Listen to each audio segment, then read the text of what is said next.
Yeah, so let's get started here. I want to thank everyone for taking the time out here today. It's that time of the year that we need to start addressing fall time, uh, working through our management stage of kind of what GHA has put together. So we're going to talk mainly about degrader and soil boost, and that's the key points of the management for us here. So. We'll get started here if this works. And it's not.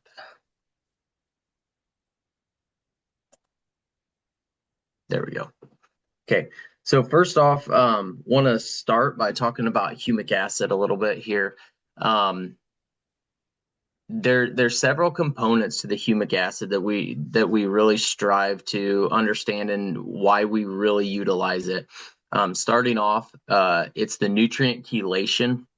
So as we look at um, nutrients that are out there, nutrients that are getting spread. We look at nutrients that are gonna, as we get into the grader, we'll talk about the nutrients that are coming out of the corn stalks or bean stubble, whatever might be there, manures. We need a process of grabbing onto those nutrients and storing them in our soils. Humic acid has a very high CEC.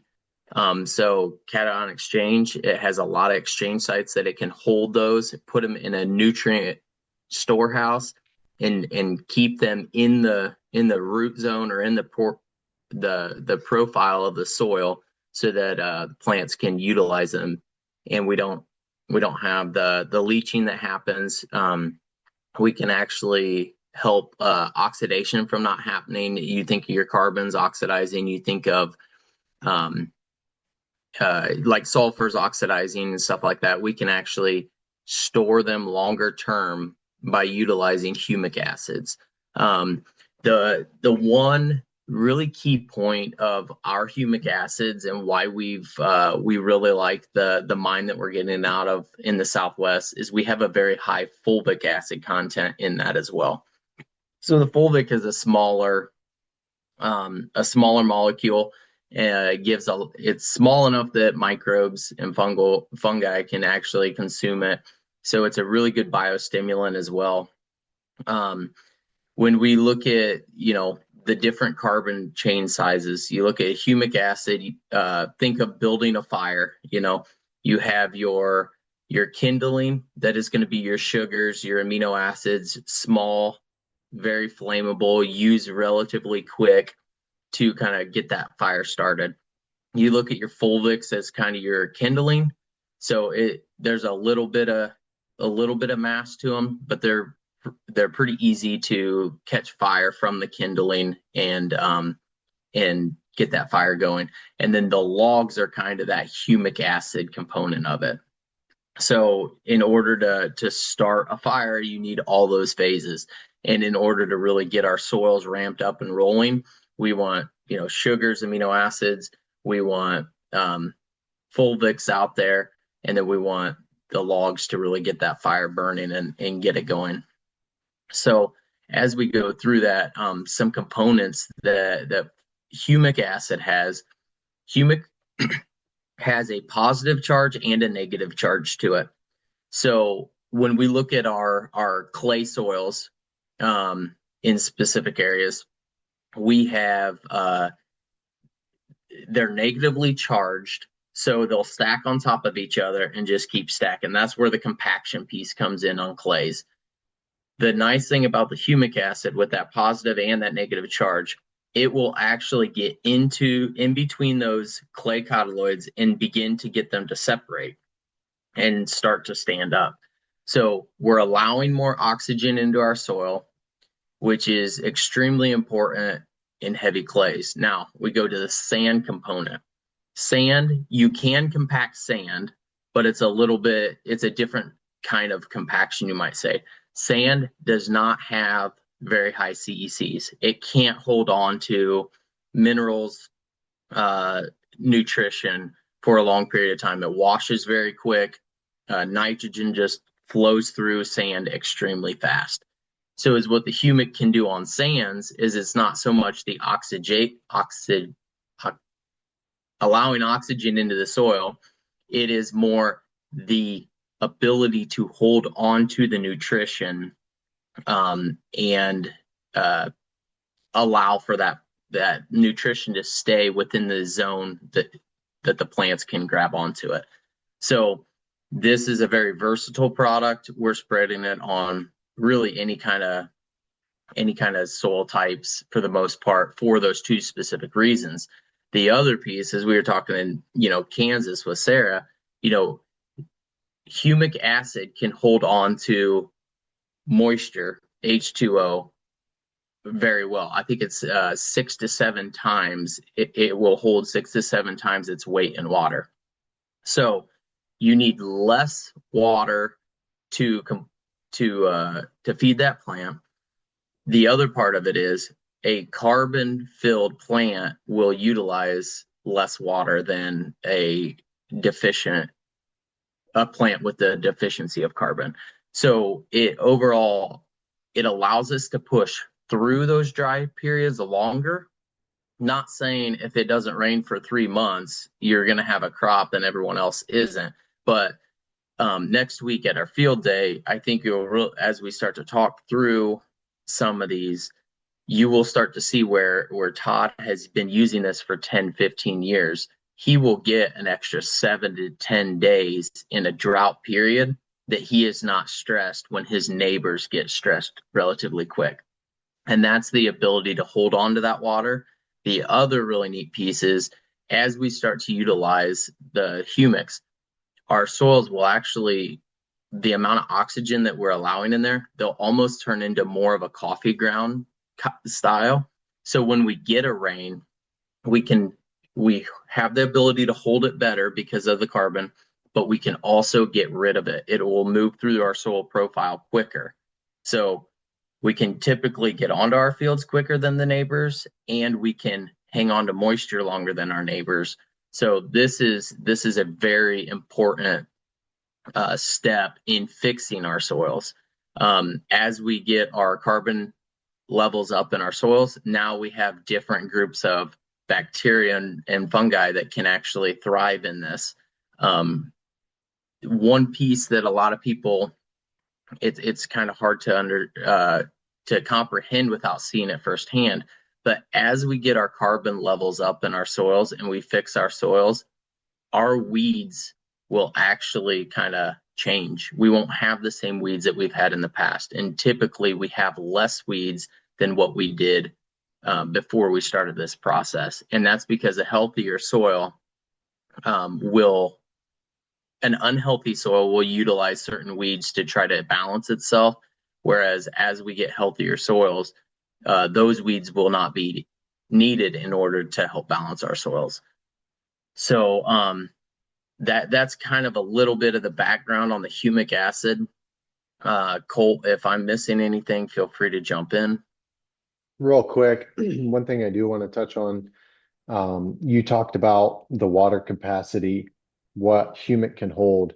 It's actually up to 500 times its weight in water holding capacity. So just to make that clear. I apologize. Yes, you are correct on that. The 5 to 6 was not near enough. So, yep, you are correct on that, Colt. Thank you. So we talked a little bit about the ability to turn our soils more into a coffee ground soil. In California, where this has been used at 300 pounds, I actually talked to this guy yesterday. They actually did 300 pounds in the fall, 300 pounds in the spring, and then 300 pounds again in the fall.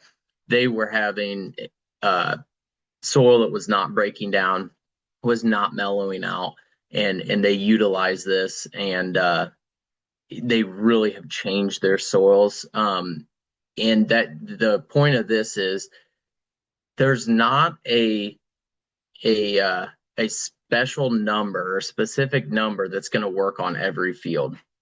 A lot of times we start out at 200 pounds, we go to 150, and then 100-pound maintenance. What I've been doing on my field that I'm testing the soil boost on is 200 pounds, 200 pounds, and then I'm going to attempt, if we'll see what happens, but then go down to 100. So every soil is a little bit different. Some guys up in Minnesota, I mean, they're talking about 500 pounds because they saw such a good result with 200. We don't want to get too much out there at any given time because remember, at that point, now we have a lot of additional exchange sites and we can actually start to tie up some free floating nutrition. But it is something that I think most farms should be spreading every year if the budget so allows. Um, One way that we really like to offset the cost of the humic acid is taking out some of the dry fertilizer. As we open up our soils, our roots will be able to go deeper and there will be more nutrition there for the plants as it opens up and as these root masses really take off. So that being said, if our budget's $120 for dry fertilizer, it is I'm not anti-dry fertilizer. We need fertility put back into our system, but let's get our soils working for us. And we have proven it time and time again. It's not We are not lacking on the nutrition. The more we get, the more humic acid we get into it, the more nutrition that is released from our soils.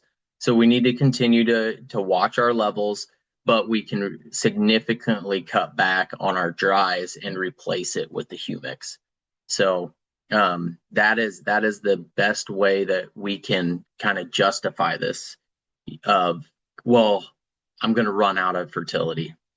You won't run out of fertility. You have years and years of fertility there, but do watch those levels in your soils.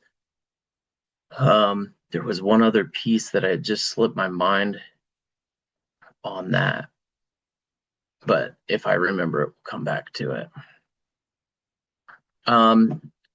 So I talked about the humic versus fulvic properties.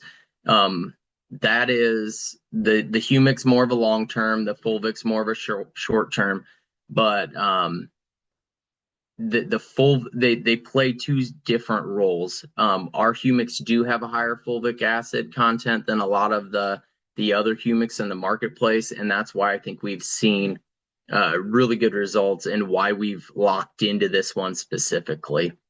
But both of them are just really key in building plant health, soil health, and it's kind of a full cycle. The healthier plant we have this year, as we get into next year, that plant gets broke down, then that crop is healthier.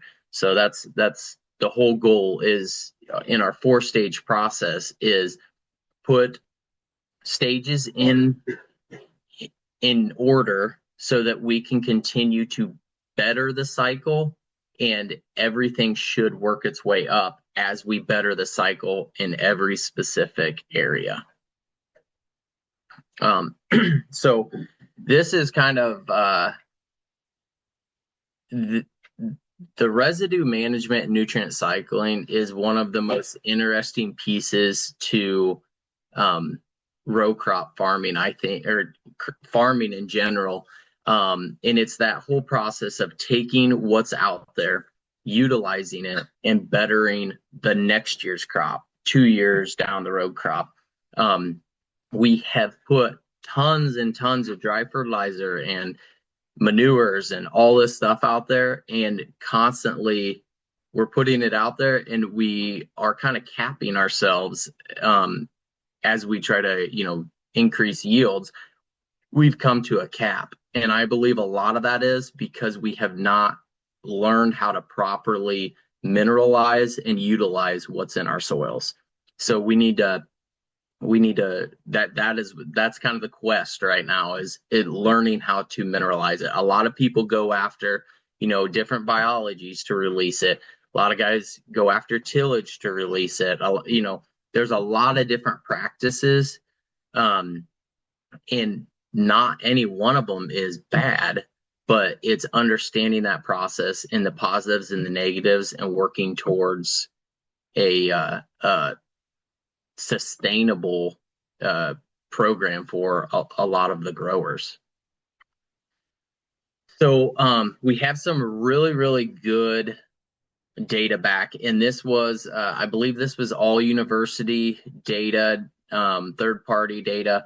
So as we can see, we can have a yield increase off of it. It's not just about breaking the stalks down or the residue down, the manures down.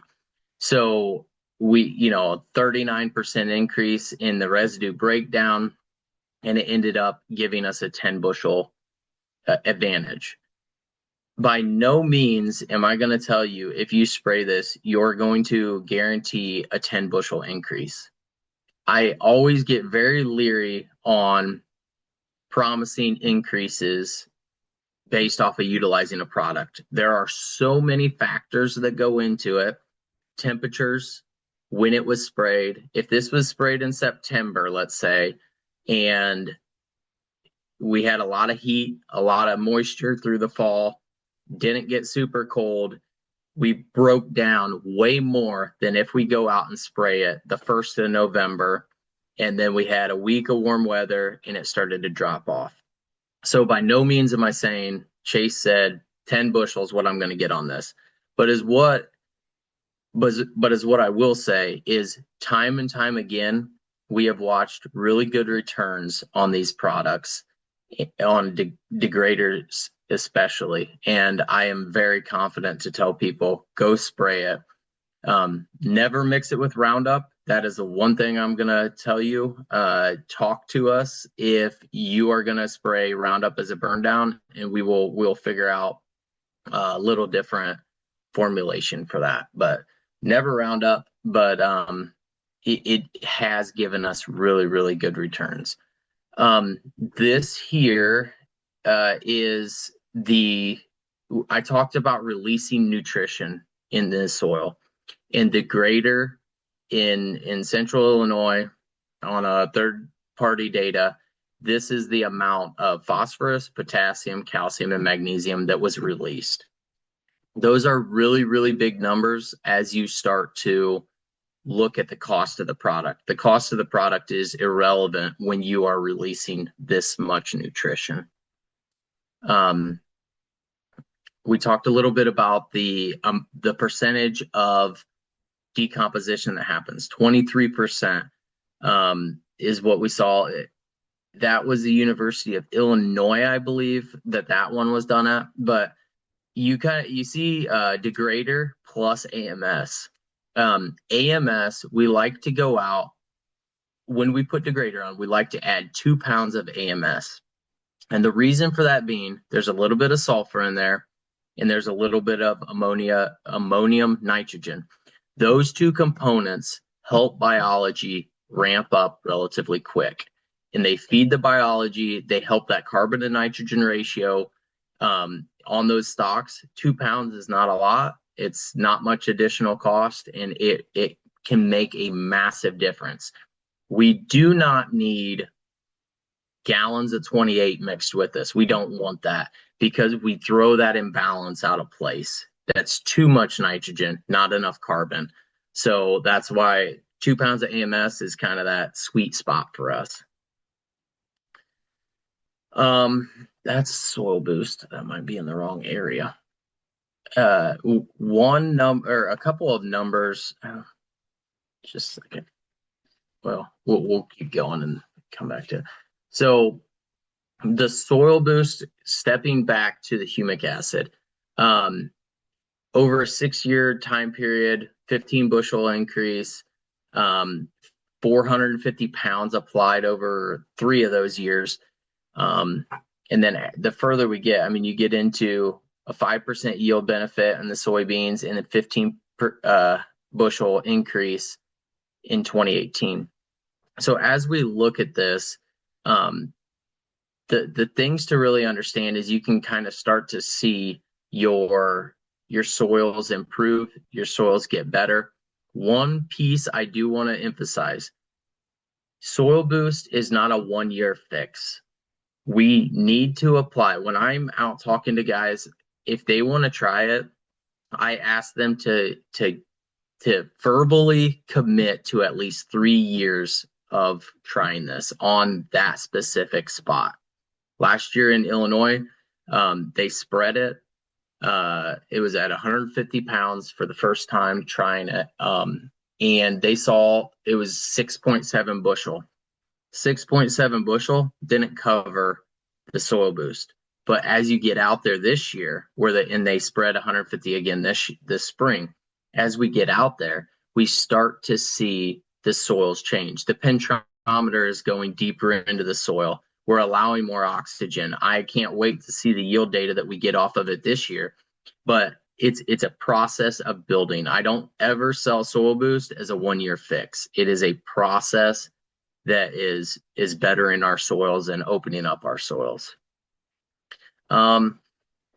So this is my screen's in the way.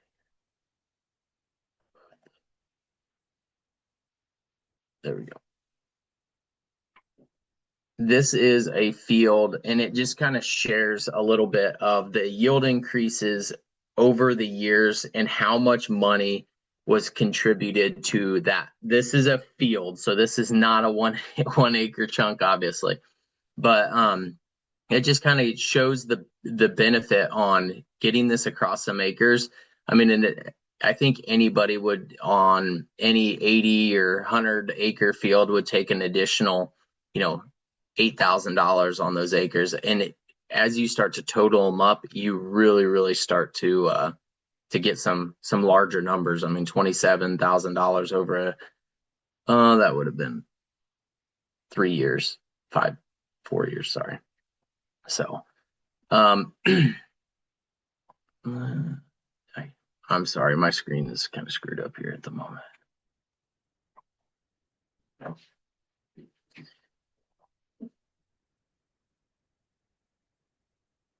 There we go. Okay, so the next phase that we're going to go into here a little bit, before we get into this one, I'm sorry, the degrader. I had a slide, I don't know where it went, but on the degrader, a 200 bushel corn crop produces between 13,000 and 15,000 pounds of material, fodder, complex organic matter, whatever you want to call it. A 200 bushel corn crop produces 13 to 15,000 pounds. In that, you have roughly 90 pounds of nitrogen, 45 pounds of phosphorus, and 220 pounds of potassium. That's not including all the micros, the calcium, all those other pieces. These are the main 3 elements that everyone wants to talk about, N, P, and K. So that being said, if we have the soil boost present and humics present, as those stalks degrade, we can get 90 pounds of nitrogen. And if we can stabilize it, that's there for next year's crop. We can get 45 pounds of phosphorus, and we can get 220 pounds of potassium. So this is extremely important to get these stocks broke down so that we can utilize that nutrition in the following year, in the years to come. Some other pieces. I was talking to some guys yesterday, and the one guy was saying, my latest harvested corn is the hardest non-GMO beans to keep clean the following year. Well, I asked him why he thought that was, and he said, I have less time for the residue to break down. So that being said, let's get residue digester, the grader, out there to start breaking this down, getting the nutrition there. Our soils, the more sunlight that gets to our soils, the quicker they warm up in the spring, better germination. And then when we spray our pre-emerge, especially on our non-GMO crops, that pre-emerge is so important. And chemical to soil contact is what is going to allow that to work properly. So let's get our stocks broke down so that our residuals can work better. So our soils warm up quicker so our seeds come out of the ground quicker the following year. That whole process plays into it, and and we need to really focus on this whole cycle and this whole system, because every one of those things that I just described can add yield at the end of the year, or take a herbicide spray out of it. That's a decent amount of money right there. So that's a little bit on the degrader that I don't know where my slide went, but it was there. So now I want to talk a little bit. So these are some manure analysis out of a chicken barn around here. And the focus on this degrader, no, I'm sorry, on this soil boost is understanding the ability of it to actually encapsulate and hang on to nutrition. So when you compare the two, and this is not a fluke with the moisture content in it, it shows you how much of a difference there is when you get humic in there and it allows the oxygen into the manure. So this barn here, this barn here is a pit style. So the manure drops directly down out of the cages into like a 3-foot pit. That manure piles up, they clean it out.